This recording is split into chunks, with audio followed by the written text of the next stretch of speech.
माननीय सदस्य सुश्री सयोनी घोष जी। धन्यवाद अध्यक्ष महोदय, आपने मुझे बोलने का मौका दिया। मैं अपनी पार्टी की भी आभारी हूँ for this opportunity. Madam, supplementary demand for grants is a constitutional pre-arrangement and I agree that it should definitely not be objected. But it also arises the question as to why does the government need further allocation when it has not been able to spend what it already has. In financial year 24, government's final consumption expenditure was 14%, but it decreased to 4.4% in financial year 25 second quarter.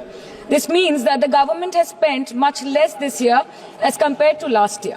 In the first quarter of 24-25, government spending was 4.15 lakh crore and many cited model code of conduct a reason for spending less. But in the second quarter, it further decreased to 4.1 lakh crore.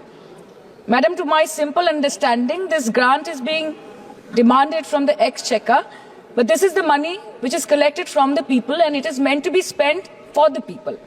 Since Professor Shogoto Rai has already spoken about the technical aspect, today I choose to speak on what this government has delivered to the people of this country, the utilization of resources in departments it's seeking additional grants for, and also its complex relationship with the state of West Bengal.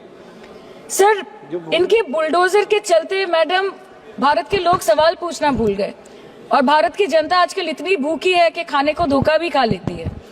Madam, Bharat में एक middle class जो एक साल पहले एक vegetarian थाली 100 रुपए में खाता था, आज वही वेजिटेरियन थाली 152 रुपए की हो गई।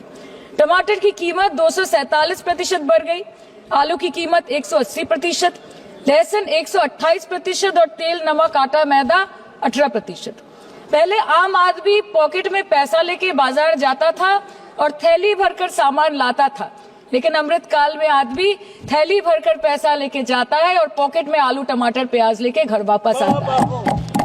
सर, माननीय वित्त मंत्री ने पहले कहा था कि बहुत हो गई महंगाई की मार, अब की बार मोदी सरकार, और आज उनके विचार में inflation is an international problem, महंगाई एक अंतरराष्ट्रीय समस्या है। तो विश्व गुरु, विश्व बंधु इस अंतरराष्ट्रीय समस्या का समाधान क्यों नहीं कर पा रहे हैं? Ma'am, 74% of Indians are unable to afford a healthy diet. The household savings have plunged to a 50-year low. Around 48% of the households in this country are facing a financial crisis क्योंकि उनका खर्चा उनकी कमाई से ज्यादा है. The economic inequality in India is a 100-year high. The country's GDP growth rate for the second quarter 24-25 decreased to 5.4%, which is the lowest in 2 years. The government's total debt has reached a staggering 176 lakh crore and the total debt is expected to soar up to 185 lakh crore by the end of the financial year. आज आपके उधार की वजह से हर हिंदुस्तानी पर 1.25 लाख का बोझ चढ़ गया और आप उनकी मजबूरी को अपनी ताकत समझते हैं।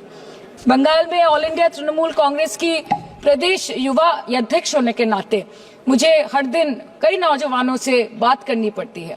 वो मुझे ये पूछते हैं कि मोदी जी ने हर साल 2 करोड़ नौकरी का वादा किया था, अर्थात 10 साल में 20 करोड़ नौकरी। उन नौकरियों का क्या हुआ, उन वादे का क्या हुआ? मैं बस उन्हें यही कह पाती हूँ कि पत्ते तो झड़ते हैं, उठाता है कोई कोई, वादे तो सभी करते हैं, निभाता है कोई कोई। Ma'am, as per the latest report by CMIE, the unemployment rate has risen to 9.2% in June 2024 as compared to 4.9% in 2013-2014. Female unemployment rate is much higher at 18.5% in June 2024 as compared to 7.7% in 2013-14. Around 37% of working women are unpaid. In rural areas, this figure is at a horrific 43%. प्रधानमंत्री जी बोलते हैं सबका साथ, सबका विकास, सबका विश्वास। अगर ऐसा ही है तो भारत के लोग आज देश छोड़ के क्यों जा रहे हैं? 2018 से लेके 2023 के बीच 6,70,000 भारतीय ने अपनी नागरिकता त्याग दी। सिर्फ 2022 में ये संख्या करीबन 2,25,000 की थी। In 2022 alone, 7,500 high net worth individuals with a net worth of more than 8.3 crore or more left India. नवंबर 2022 से सितंबर 2023 सिर्फ 10 महीने में 96,917 Indians were arrested attempting to cross the United States illegally. Modi ji कहते हैं कि वो सबके साथ है, मगर ये आंकड़े बोलते हैं जो सबका होता है वो किसी का नहीं होता। और बंगाल के साथ तो कुछ अलग ही रिश्ता है इनका। The relationship is that of quid pro को, ठुकरा के मेरा प्यार मेरा इंतकाम देखेगी। मतलब वोट है तो नोट है और वोट नहीं तो नोट नहीं।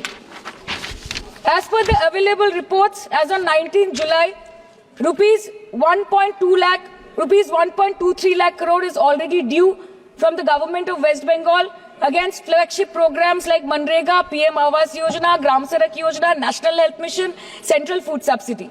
Further, 40,806 crore is projected dues against these schemes, bringing the total amount to a staggering 1.71 lakh crore.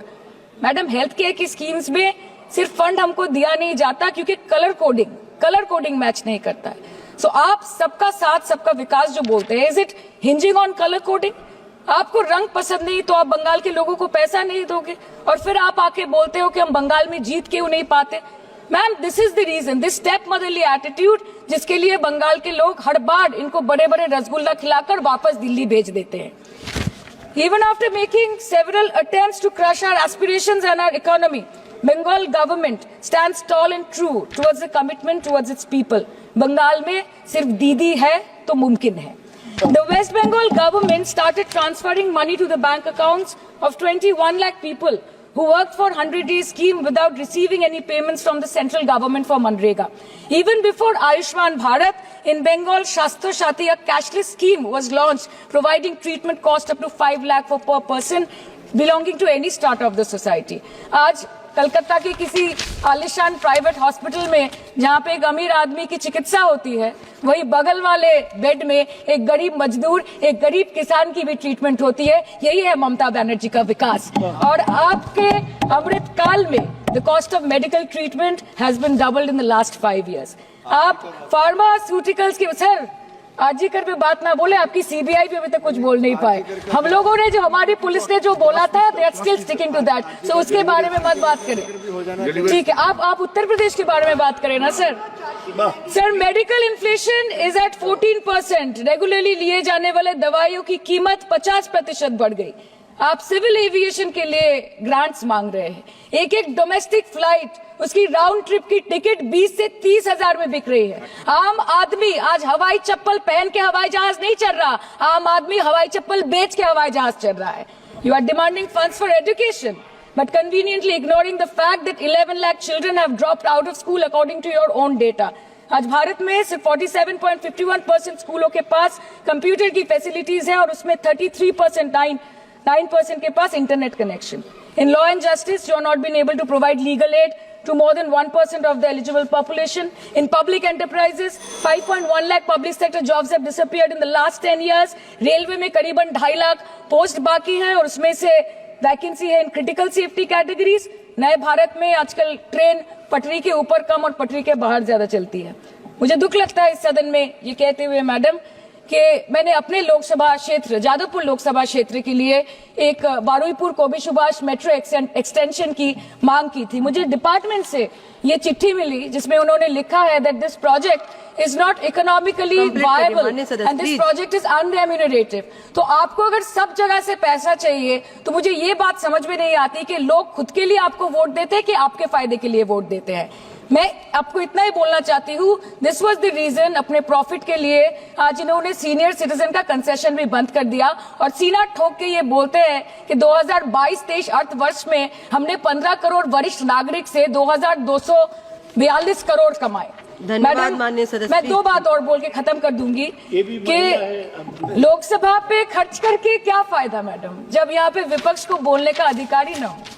Lok Sabha के लिए भी तो ग्रांट मांगा है ना मैम। और अभी सर बोल रहे थे कि बेटी बचाओ बेटी पढ़ाओ, तो 10 साल पहले मोदी जी ने लॉन्च किया था, लेकिन उसके 80% पैसे सिर्फ पब्लिसिटी और मार्केटिंग और एडवर्टाइजमेंट में खर्च कर दिए। आपके उत्तर प्रदेश, मध्य प्रदेश, राजस्थान में ना बेटी को पढ़ा पा रहे और ना बेटी को बचा पा रहे। बंगाल आए और देखिए कि ममता बनर्जी ने विधानसभा में अपराजिता एंटी रेप बिल पास किया है, कन्याश्री किया है।